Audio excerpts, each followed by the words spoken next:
Hello and welcome to the in-news series of Drishti IAS. I am Pooja Divedi, and in this segment today we are going to discuss government policy to regulate tech giants and intermediaries. This topic is important from the perspective of prelims and also from the perspective of GS mains paper 2, 3 and 4. So let's begin with the topics of discussion that we are going to look at. First of all, we will talk about why in news. Then we will discuss in brief about the background. We will also talk about the new guidelines. What do they suggest? We are also going to talk about the necessities or the needs which were important enough to draft rules. We will talk about the advantages, the disadvantages.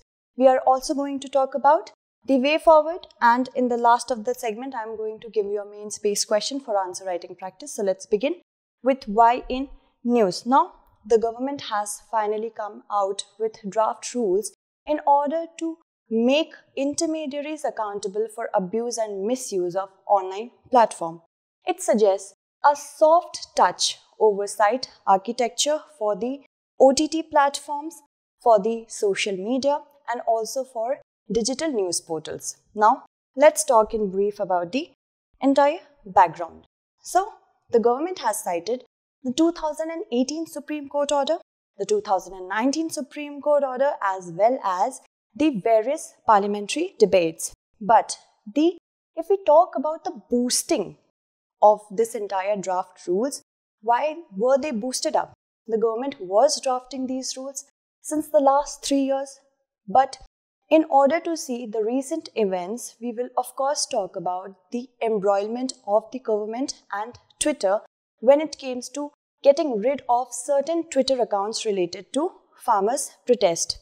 And if we talk about the background, let's look at the discriminatory nature. The discriminatory nature when it came to the print media and the network media, that is the regular television.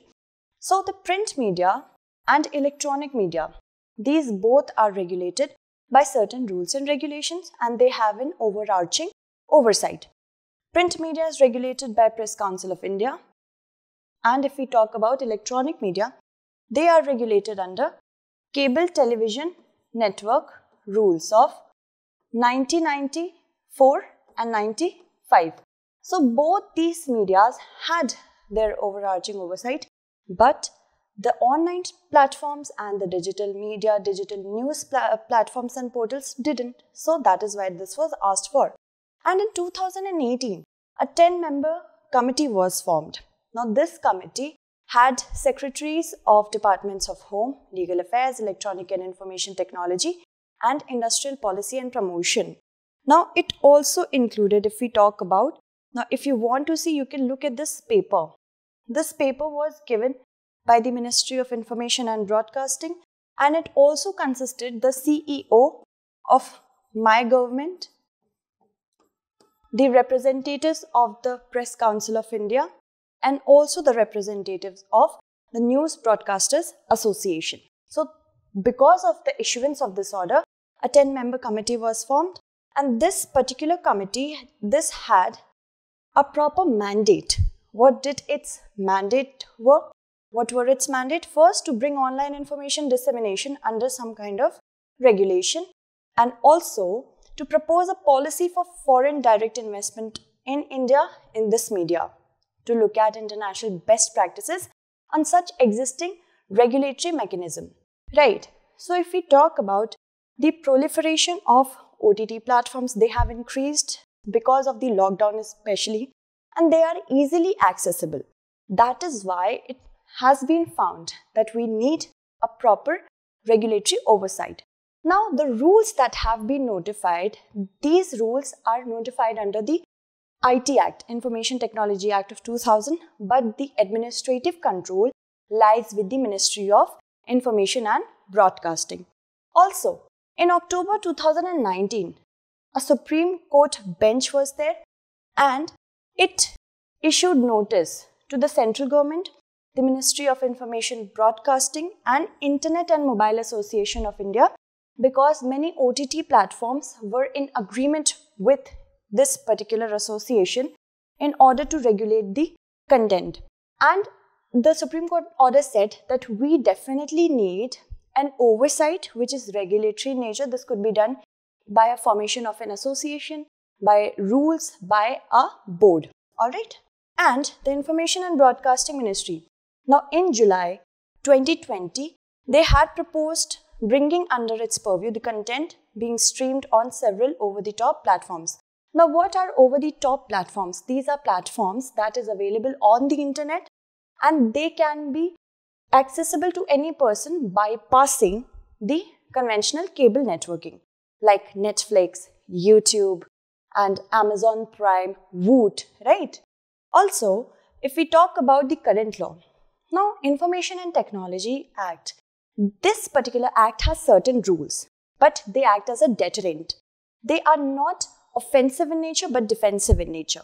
So, if we talk about certain sections, if we talk about section 43A, it says compensation must be made to any person who has been using a social media platform and in case any negligence arise on the part of the intermediary like Facebook or Twitter, then there should be a compensation to that party. Alright, then section 66A and 67B, these prescribe the punishment for offensive messages. Offensive messages could be on the basis of sexual content, privacy breaches and libel and whatnot. So these are penal in nature and they are both subject to imprisonment as well as fine. Also, section 69, it includes directions for interception monitoring or decryption even of information, blocking of content, etc. So it had the powers, IT Act had the powers under it. And also section 72 says that if any government employees who has been in service of the central or the state government comes across an information which needs to be preserved in good faith, if he or she leaks it, then there is a penalty for that as well. Also, section 72A, it says that a person who has been using the services of a service provider, if the privacy is breached upon by that particular service provider only, then that is also subject to penalty. Now, if Facebook or Twitter, it on a very active scale, it provides your personal information to some company, then this particular section would be holding water. Also, if we talk about the provisions of the IT Act, we have already talked about them and said that these are deterrent. And if we talk about it, the courts even said that online content, whatever the content is there online, they would not fall under the ambit of Cinematography Act of 1952 and OTT platforms because of that only, because they never had any kind of regulatory mechanism which targeted them. They had signed a deal with Internet and Mobile Association, right? We have already discussed that of India. So if we talk about it, if we talk about this particular deal, that provided for a self-classifying, self-regulatory mechanism. Alright, moving on, if we talk about the new guidelines. Now, the Information Technology Intermediary Guidelines and Digital Media Ethics Code, this rule envisage a category of significant social media intermediaries, the threshold for which will be announced later. Now, it has already included big tech giants such as Facebook, Twitter, WhatsApp, but threshold would also be announced later.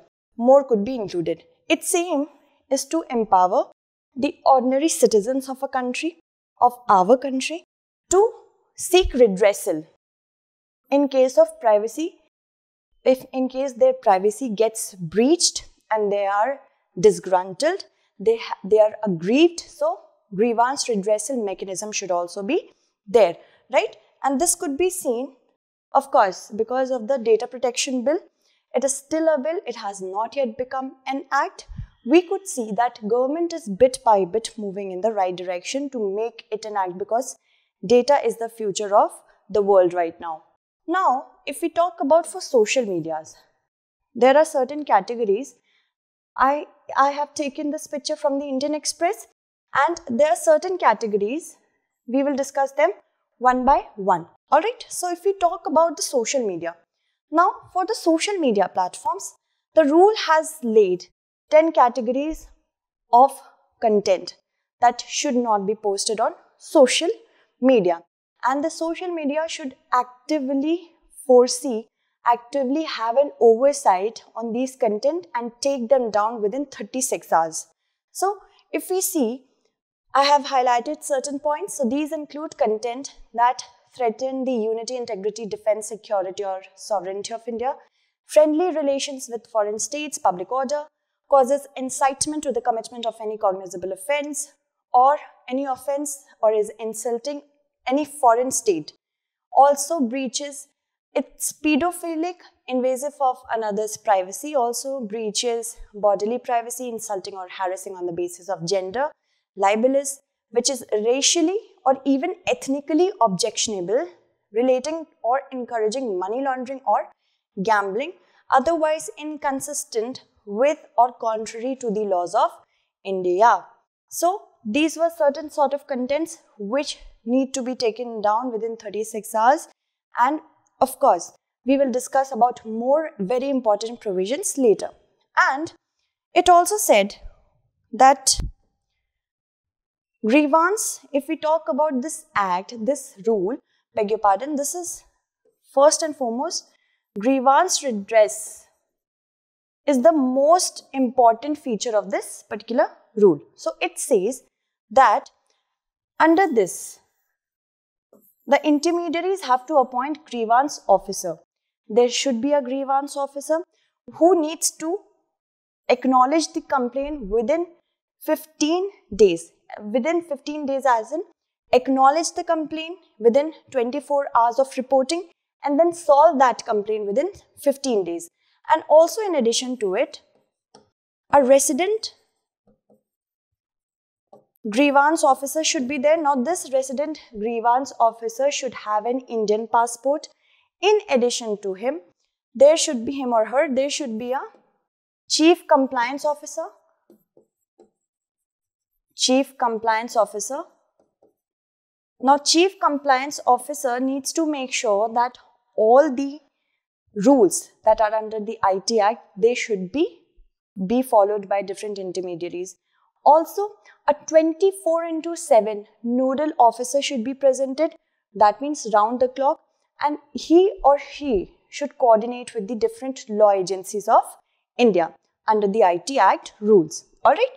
So, first is grievance redress. Then, this is a move in the right direction when it comes to content that is false in nature. First, identify the first originator of content that authorities consider anti-national. Now, under this particular provision, it has been said when the government agency or the court asks the intermediary to disclose the details, the identity details of a person who has actually began any sort of content posting which is anti-national in nature, the intermediaries must follow those rules, must actually heed the call, alright, and they should disclose the identity. Before this, the government once also talked to WhatsApp about disclosing the ID, but they didn't heed the call of the government. So now this has been given under this rule now. And also, if we talk about grievances, they have to file monthly compliance reports on whatever complaints they have received and should present to the Ministry of Information and Broadcasting. And if these rules for intermediaries and OTTs, if they are not following these rules, then an element of due diligence, that means following the rules, playing by the rules of the government, should be followed by the intermediaries, and if they fail to do so, the safe harbor provision would cease to apply. What is safe harbor provision? What is this? Under section 79 of the IT Act, it is being said that if the host or if the intermediary has a content posted by some user and the host or the intermediary are abiding and recalibrating its policies according to the government, then there will be no legal prosecution against that intermediary. Now here you can understand in simple terms, if the rules that have specified the types of contents, these are posted by some user, and in a reaction to that, Facebook or Twitter does not actually align themselves with the government rules, then there will be legal prosecution against them. There will be no safe harbor provision for them. Keep that in mind. Now, also, if we talk about digital platforms, digital news portals, beg your pardon, they should follow Press Council of India, that is the Print Media Overarching Authority, and Cable TV Network Regulation Act norms of 1994 and 1995. And they should also have a self-regulatory body in order to comply by the rules and the codes of ethics. Now, this self-regulatory body, should be a body which is headed by a retired judge of the Supreme Court or the High Court, or a person who is eminent. Alright, keep that in mind. And Information and Broadcasting Ministry should form the panel or oversight mechanism. Now you can see government is trying to bring more and more accountability throughout the entire media. And if we talk about OTT platforms, they have proliferated up to a great extent. And OTT platforms, they actually have a 3-tier structure of self-regulation. Very self-regulation is needed when it comes to OTT platform under this particular draft rules. So it says that they should self-classify the content into 5 categories on the basis of age. So these are the different categories. Kindly take a screenshot or write it down. And there should also be parental locks for any content classified as unrestricted or restricted only to adults 13 plus or above. And age verification mechanism should also be there for content classified for adults only. Moving on, let's talk about what are the necessities. Why did the government even bring them into practice? First, norms for other media, as I have already told you, that Press Council of India and Cable TV Network rules, these all are oversight or regulatory mechanism for all the different print media and electronic media. But because of the non-existence of overarching regulatory oversight for the other sort of media, we needed that, because in order to in order to remove discrimination. Also, we have already discussed that, and there is also an increasing proliferation because of the lockdown. Many people have come across these platforms in order to kill the time, in order to pass their entire time, which they actually should have been giving to the office or at the school, at the college. But because of the lockdown, they have proliferated the OTT platforms. And there are many contents which are objectionable in nature and not at all appropriate. They are age inappropriate as well. But because of the lack of oversight, we needed those rules. Impacts on the general populace. Of course, there have been many instances when certain crimes have been committed under the pretext that the glorification of certain kind of characters happen in certain web series. So, they also have an impact. And of course, we have talked about the big push that came because of the Twitter account spat with the Indian ministry when it came to farmers' protest accounts, and also the entire violent incident at the Red Fort on January 26, if you remember. So, these were the necessities. Now, let's talk about the advantages. What is the advantage of this particular move? First is filtered out content. Now, because of accountability, because of privacy, mitigation of privacy breaches, because of so many rules that have been drafted in order to filter out the content, in order to hold the content creators accountable, the content created will be pretty much filtered out. The content which is objectionable in nature will have another mechanism to reach the general populace. Now, age-appropriate content should also be categorized, as we have already seen that OTT platforms would categorize them. So there must be a lot of filter now.